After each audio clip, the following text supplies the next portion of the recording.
دوستوں کیسے ہیں آپ؟ امید ہے آپ ٹھیک ہوں گے۔ دوستوں کتاب جس پر آج بات کریں گے وہ انیس شیخ کی، محترم انیس شیخ صاحب کی کتاب ہے ہندوستان کیوں تقسیم ہوا۔ اس کو حال ہی میں فکشن ہاؤس نے شائع کیا ہے اور کافی یہ مبسوط کتاب ہے، کافی ڈیٹیل کتاب ہے اور اس کے اندر تقریباً اگر ہم دیکھیں تو حوالہ جات کے ساتھ تقریباً 715 صفحات کی یہ کتاب۔ برصغیر پاک و ہند کی تقسیم جو ہے وہ ایک ایسا موضوع ہے جس پر قلم اٹھایا ہے بہت سارے لوگوں نے، ماضی میں بھی اور آپ بھی لوگ لکھ رہے ہیں اور اس کی وجوہات جاننے کی کوشش کر رہے ہیں کہ تقسیم جو ہے وہ کیوں ہوئی۔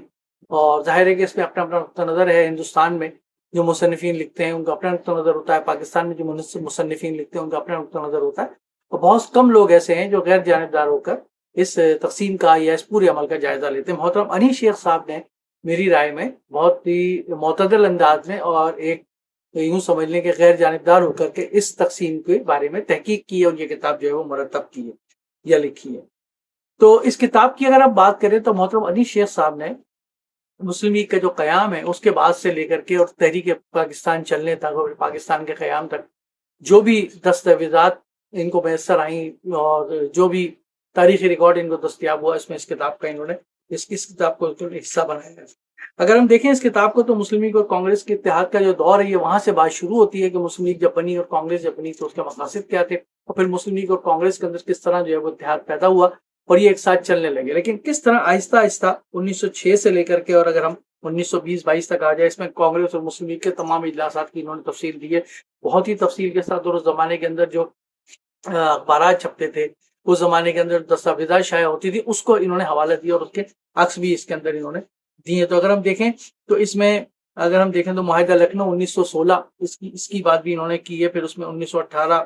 پھر جلیانوالہ باغ کا جو سانحہ ہوا اس میں جو ہے وہ مسلم لیگ اور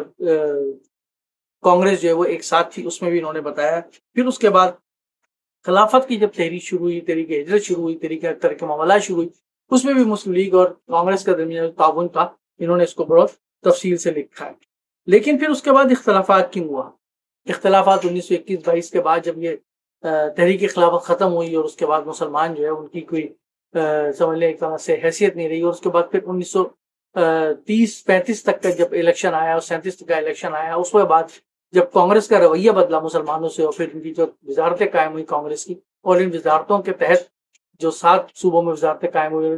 کانگریس کی 7 صوبوں میں وزارتوں کے تحت جو مسلمانوں کے ساتھ مذہبی طور پہ، سیاسی طور پہ، معاشی طور پہ، قانونی طور پہ، تعلیمی طور پہ جو ڈسکریمنیشن ہوئی، جو ان کے ساتھ سلوک روا رکھا گیا، اس کے بعد جو ہے وہ پھر مسلم نمائندگی کا بنیادی مسئلہ پیدا ہوا۔ اس سے پہلے مسلم لیگ کی قیادت جن لوگوں کے ہاتھ میں تھی، مولانا محمد علی جوہر تھے، شوکت علی جوہر تھے، مولانا ظفر علی خان وغیرہ بھی رہے، پھر اس کے بعد مولانا ابوالکلام آزاد بھی مسلم لیگ میں رہے کرتے تھے۔ اس کے بعد خلا پیدا ہوا اور اس کے بعد پھر جناح جو ہے وہ سیاست میں داخل ہوتے ہیں، اور پھر جناح جو ہے مسلم لیگ کی تنظیم 9 کرتے ہیں۔ 1937 کے الیکشن میں مسلم لیگ کو شکست کا سامنا کرنا پڑا، لیکن پھر اس کے بعد آہستہ آہستہ جیسے میں نے عرض کیا کہ کانگریس کی وزارتوں کی جو مسلمانوں کے ساتھ رویہ تھا، اس کے بعد آہستہ آہستہ قائد اعظم جو تھے محمد علی جناح، یہ مسلمانوں کی متفقہ لیڈر بنتے چلے گئے۔ اور پھر اس کے بعد ہندو مسلم اتحاد کے دور کا خاتمہ ہوا، اور پھر 1927 سے لے کر کے اور 1936-37 تک کے انتخابات آئے۔ 1937 کے انتخاب کے اندر بھی پھر ایک مرتبہ موقع آیا کہ جب مسلم لیگ نے تعاون کی پیشکش کی کانگریس کو، لیکن نہرو نے منع کر دیا۔ اس کی تفصیل آپ دیکھ سکتے ہیں ابوالکلام آزاد کی کتاب انڈیا میں سریلم کے اندر، انہوں نے نہرو کے متعلق کیا لکھا ہے وہ آپ پڑھ سکتے ہیں۔ تو مسلمانوں کو ضرورت محسوس ہوئی کہ پھر جب ان کے قانونی، تعلیمی، سیاسی، معاشی اور جو بھی حقوق ہیں وہ جب پورے نہیں ہو رہے ہیں، کانگریس جو ہے وہ صرف ایک زبانی رفاظی کر رہی ہے اور عملی رویہ جو اس کے بالکل خلاف ہے، تو پھر قرارداد پاکستان 1940 اور پھر اس کے بعد سے لے کر کے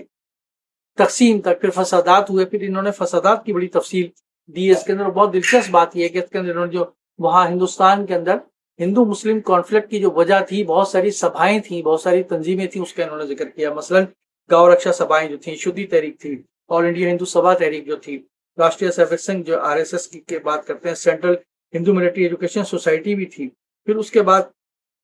انہوں نے اس وقت کے جو سیاسی اور حالات تھے اس کا بھی ذکر کیا کہ جنیوی کی بغاوت 1946 کے اندر، اور پھر ہندوستان کی تقسیم اور پاکستان کے قیام کا آخری مرحلہ، اور پاکستان میں پنجاب کی تقسیم سرحد کے حوالے سے خاص طور پہ انہوں نے اب آج کا جو KPK ہے اس زمانے میں سرحد تھا، اس وقت کانگریس کی جو سیاست تھی اور وہاں جو فسادات ہوئے یا پنجاب میں جو فسادات ہوئے، اور دونوں طرف کی بات جو ہے انہوں نے لکھی ہے۔ تو بہت تفصیل کے ساتھ انہوں نے اس کے اندر کتاب کے اندر ہندوستان کیوں تقسیم ہوا اس کی وجوہات تلاش کرنے کی کوشش کی ہے، اور جہاں تک میری سمجھ میں آیا ہے، میں اس کتاب کو پڑھ کر اس نتیجے پہ پہنچا ہوں کہ ان کی رائے یہ ہے کہ ہندو قوم پرستی کا جو آغاز تھا، انہوں نے متحدہ قومیت پرستی کا تو نعرہ لگایا، لیکن عملی طور پہ وہ ہندو قوم پرستی کا آغاز تھا، اور اسی کی جو ہے وہ تمام ترویج اور ارشاد تھی، جس کی وجہ سے مسلمانوں میں بالآخر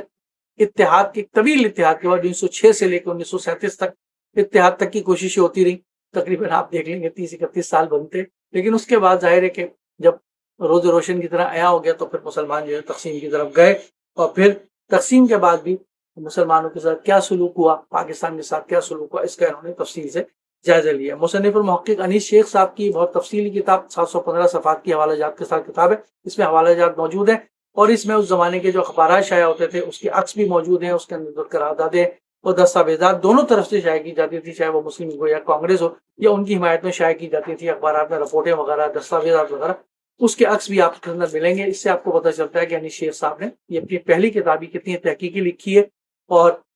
لندن میں انڈیا آفس لائبریری سے انہوں نے بہت کچھ چیزیں منگوائی ہیں اور تاریخی ریکارڈ کو کھنگال کے لیے کتاب ترتیب دی ہے۔ اس کتاب کو آپ ضرور پڑھیں، ایک نقطہ نظر ہے، محترم انیس شیخ صاحب کی رائے سے آپ اختلاف بھی کر سکتے ہیں، اتفاق بھی کر سکتے ہیں، لیکن بہرحال تقسیم پر ایک تفصیلی ریکارڈ اور اہم ریکارڈ ہے جس سے آپ صرف نظر نہیں کر سکتے۔ فکشن ہاؤس نے بہت اچھی کتاب شائع کی ہے انیس شیخ صاحب کی، ہندوستان کیوں تقسیم ہوا، ضرور پڑھیے۔